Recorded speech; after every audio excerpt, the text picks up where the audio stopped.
Après 2 jours dans les Pyrénées, place à une étape de plaine entre Pau et Bordeaux. Une longue étape de 202 km à travers les Landes.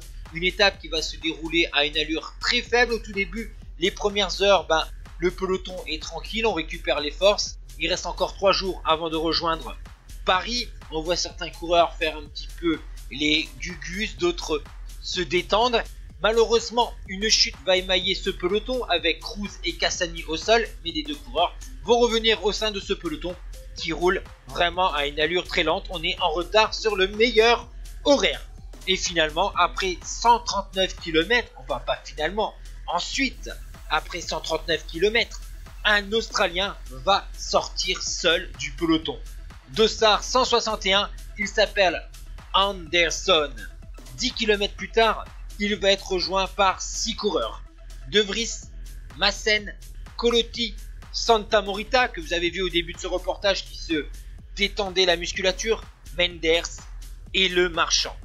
Malheureusement pour ces hommes de tête, ils vont être vite repris au kilomètre 173 par un peloton emmené par les différentes équipes des sprinteurs.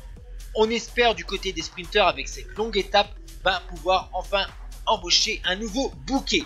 Mais les choses sérieuses vont vraiment s'accélérer à 20 km de l'arrivée.